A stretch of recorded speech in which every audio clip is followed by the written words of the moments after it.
Assalamualaikum warahmatullahi wabarakatuh. Perkenalkan, nama saya Sultan Adli Rabani. Di sini saya akan mempresentasikan politik pemikiran Islam oleh Imam Mawardi.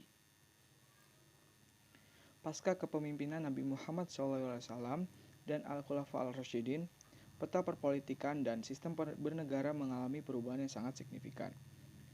Sistem pemerintahan yang awalnya demokratis dengan syura sebagai jalan memilih pemimpin telah berubah di tangan para pemimpin dinasti-dinasti setelah masa Al-Khulafa al-Rasyidun. Sistem pemerintahan sebagaimana disebutkan terakhir juga berubah seiring bersentuhan umat Islam dengan dunia barat. Barat sedikit banyak telah memberi corak dalam peta perpolitikan umat Islam. Konsepsi-konsepsi tentang sistem politik dan pemerintahan akhirnya muncul dari ulama atau pemikir-pemikir muslim. Sebagian pemikir muslim ada yang bersikap a priori dan anti barat, ada juga yang menerima mentah-mentah segala yang datang dari barat, serta ada pula yang berusaha mencari nilai-nilai positif dari peradaban dan pemikiran barat. Salah satu ulama muslim yang memiliki konsep pemerintahan adalah Al-Mawardi. Ia adalah tokoh muslim yang terkenal, tidak hanya di dunia Islam, melainkan juga di barat. Al-Mawardi tercatat sebagai ahli diplomasi yang dapat menjembatani dinasti Abbasiyah dan orang-orang Buawihi. Ia juga pencetus teori kontrak sosial jauh sebelum para pemikir barat menerapkannya. Pandangan dari pemikiran Al-Mawardi merupakan hasil dari merefleksi realitas sosiopolitik zamannya. Hasil refleksi itu kemudian ia rekam dalam karya-karyanya dan yang paling fenomenal adalah Al-Hakam Al-Sultaniyah. Kitab ini merupakan risalah pertama dalam sejarah Islam terkait bidang ilmu politik dan administrasi negara yang ditulis secara terperinci. Nama lengkap Imam Al-Mawardi adalah Abu Al-Hasan Al-bin Muhammad bin Habib Al-Mawardi Al-Basri. Ia dilahirkan di Basrah pada tahun 364 Hijriah atau 975 Masehi dan wafat pada tanggal 30 Rabiul Awal 450 Hijriah atau 27 Juni 1058 Masehi di Baghdad. Panggilan Al-Mawardi diberikan kepadanya karena kecerdasan dan kepandaiannya dalam berorasi, berdebat, berargumen, dan memiliki ketajaman analisis terhadap setiap masalah yang dihadapinya. Sedangkan julukan Al-Basri dinisbatkan pada tempat kelahirannya yaitu Basrah. Sosok Al-Mawardi merupakan salah seorang yang tidak pernah puas terhadap ilmu. Ia selalu berpindah-pindah guru untuk menimba ilmu pengetahuan. Kebanyakan guru-guru Al-Mawardi adalah ulama dan imam besar di Baghdad. Ketika itulah bakat dan kecenderungannya pada fikih politik mulai mengental. Untuk bidang ini, ia menulis karya monumental Al-Hakam Al-Sultaniyah. Adapun karya lainnya, seperti Qawanin Al-Wijarah wa Siyasat Al-Mulk, Adab Al-Dunya wa Al-Din, Al-Hawi Al-Kabir, dan Al-Iqna. Dalam pandangan Al-Mawardi, sebuah negara membutuhkan 6 sendi atau fondasi utama untuk berdiri. Yang pertama, menjadikan agama sebagai pedoman. Agama diperlukan sebagai pengendali hawa nafsu dan pembimbing hati nurani manusia, agar agama merupakan fondasi yang kokoh untuk menciptakan kesejahteraan dan ketenangan negara. Kedua, pemimpin yang bijak dan memiliki otoritas yang melekat dalam dirinya dengan kekuasaannya. Dengan kriteria ini, seseorang pemimpin dapat mengkompromikan beberapa aspirasi yang berbeda, sehingga dapat membangun negara mencapai tujuan. Ketiga, keadilan yang menyeluruh, yang dengannya akan tercipta kedamaian, kerukunan, rasa hormat, ketaatan pada pemimpin, dan peningkatan gairah rakyat untuk berprestasi. Keadilan itu bermula dari sikap adil pada diri sendiri, kemudian kepada orang lain. Keadilan kepada orang lain dapat diartikan adil kepada bawahan, seperti keadilan kepala negara kepada wakil atau pejabat eksekutif bawahannya.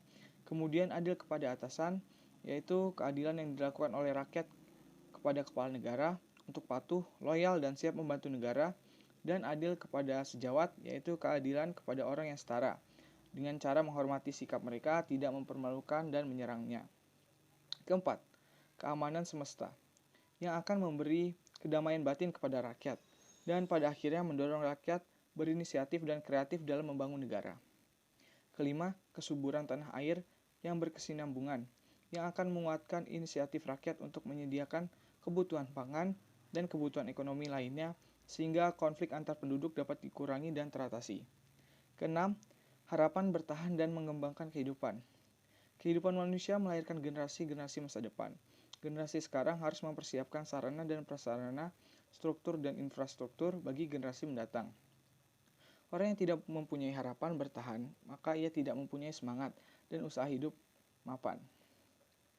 Melalui 6 sendi atau fondasi tersebut, diharapkan negara benar-benar mengupayakan segala cara untuk menjaga persatuan umat dan saling tolong-menolong sesama mereka, memperbanyak sarana kehidupan yang baik bagi setiap warga sehingga seluruh rakyat dapat menjadi laksana bangunan yang kokoh. Pada waktu yang sama memikul kewajiban dan memperoleh hak tanpa adanya perbedaan antara penguasa dan rakyat, antara yang kuat dan yang lemah, dan antara kawan dan lawan. Al-Mawardi sangat memperhatikan secara serius tentang kepemimpinan. Baginya, pemimpin adalah cerminan dan kunci kesejahteraan masyarakat. Al-Mawardi berpendapat bahwa kepala negara atau pemimpin harus memiliki dua unsur, yaitu hal al-imamah atau orang yang berhak untuk dipilih menjadi kepala negara, dan hal al-ikhtiar atau orang yang berhak untuk memilih.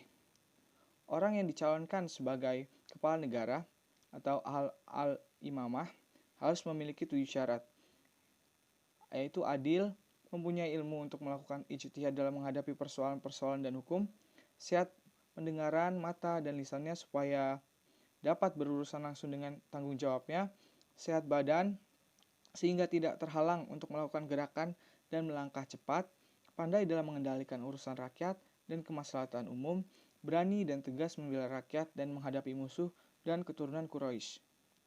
Sedangkan al-ikhtiar, orang yang berhak untuk memilih, harus mempunyai 3 syarat, yaitu kredibilitas pribadinya atau keseimbangan memenuhi semua kriteria, mempunyai ilmu sehingga tahu siapa yang berhak dan pantas untuk menjangkau jabatan kepala negara dengan syarat-syaratnya, dan memiliki pendapat yang kuat dan hikmah yang membuatnya dapat memilih siapa yang paling pantas untuk memangku jabatan kepala negara dan siapa yang paling mampu dan pandai dalam membuat kebijakan yang dapat mewujudkan kemaslahatan umat.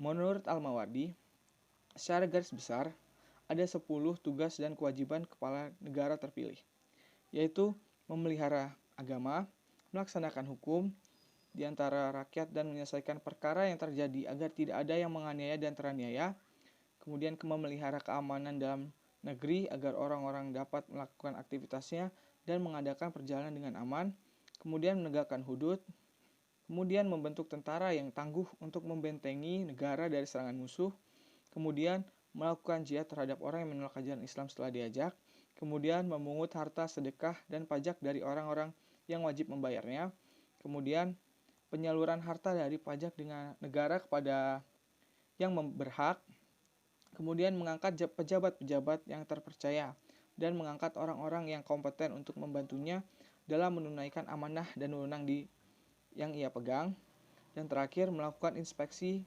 atas pekerjaan para pembantunya dan peneliti jalannya proyek, sehingga ia dapat melaksanakan kebijakan politik umat Islam dengan baik dan menjaga agama serta negara.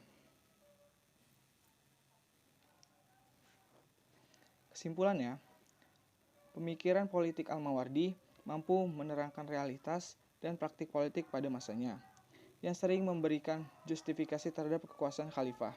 Baginya, kekhalifahan adalah komitmen agama dan aktivitas politik. Pemikirannya mengandung segi-segi normatif atau idealistis dari sebuah pemerintahan atau tuntutan politik Islam. Al-Mawardi telah memberikan wawasan mengenai sebuah teori negara yang pada akhirnya diakui oleh negara-negara dunia sebagai salah satu pemikiran yang mampu membangun kajian politik Islam saat ini. Ia mencoba memberikan solusi untuk mengurangi otoritas kepala negara dan upaya menciptakan nuansa politik yang lebih demokratis dengan menciptakan blueprint tentang prosedur pengangkatan kepala negara.